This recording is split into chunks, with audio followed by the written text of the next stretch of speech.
All right, here we go. Cyhi the Prynce, welcome back to VladTV. And I remember I was actually going through my notes. You did your first interview with VladTV as a rapper. Absolutely. 10 years ago. 10 years ago. 10 years ago. And here we are, full circle. Yes, you've grown a lot since then too, so congratulations. You as well. Thank you. You as well. And we're going to talk about all that. But before we do, we have to talk about what happened on February 14th, 2021, Valentine's Day. Right. So you're in Atlanta and you're driving your Bentley SUV. What happens next?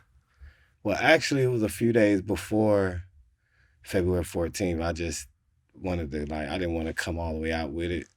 But I knew the news station showed up and everything, so I knew it was eventually going to come out. So I kind of just wanted to put my own message out about it. But I was headed to a club because we were actually going to celebrate the death of one of my friends. It was his anniversary of his passing. So we got on the highway and I was on the way to this club and I noticed a sedan pull up next to me, a Maserati. So I'm like, usually when I'm in my Bentley truck, people try to race you because I guess they feel like the car is fast. And so, I kind of move over to the right just to kind of get away from letting him know I ain't trying to race. It's raining a little too. So he pulls next to me again. So I kind of pull over to another lane, but a little further up. And he pulls next to me again. So I'm like, So I kind of pull up, off a little bit and grab my joint. And I don't know if they seen me grab it. I'm thinking they did because they never pulled next to me again. They just stayed on my bumper. So I'm going through lanes, they woo right behind me. So I'm like, man. So they not trying to race me. These guys is either trying to rob me or something. That's what I'm thinking in my head at the time. So I start going fast for I hit 100, then I smash on the brake to try to do a maneuver where they would just pass me. And they stop on the highway and we all about to do a pile up. So I'm like, man, so what's going on? So I kind of try to get to the other lane, to the far left lane so I can go faster. So I book 100 again. They on me again. I try the same maneuver. But this time I pull to the shoulder and they stop. We almost do a pile up again, a wreck.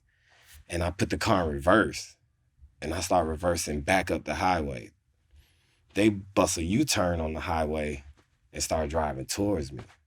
So that's when I knew, okay, this is deep. This ain't just a regular why would you try to carjack me on the highway? So after that, I was like, okay, I got to get out of here. So I try to do another maneuver and go back to the fast lane and I hit 140. And I knew this area a little bit, so I tried to get off at this next exit. And the driver was just a great driver as well. So he was right on my bumper. So at this time, trying to look back, trying to, do my thing and still drive. And that's when the gunfire started going off. So I heard 3-4 shots. Then I just heard a big gun, it sounded like a rifle. So I was just okay, I got to try to get out of here. So as I'm trying to maneuver, I hit the curb, hit a car, hit a pole. Then they said I flipped a few times and landed on the passenger door. So I'm kind of sideways. So I'm kicking in the car. I'm just relax, So I hit the button, boom, I fall. And by the grace of God, my sunroof had shattered. So by my sunroof shattered, I was able to get right out, run to these people's backyard. I jumped a bunch of gates and fell down a hill, landed in a creek, all type of foolishness. And the witnesses said they bucked a U-turn, jumped out, shot the car a little bit. They was thinking I was still in there. And when they seen I wasn't in there, they looked back at the car, was like, nah, he ain't in there, fuck. So they just ran back to the car.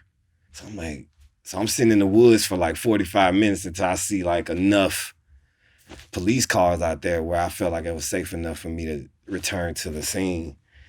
And then when I realized I got to the scene, my hands, everything, I had blood everywhere. So that's when the police came and, he's like, Cyhi? I'm like, oh, God. What you doing there? I'm like, man, I don't know. I'm not this type of rapper. I'm a hip hop conscious rapper. Like they were like, man, you a rapper, so it's like free season, open game for all rappers at this point. So, they put me in the car, wrapped my hands, and then they eventually put me in the ambulance and took me to Grady.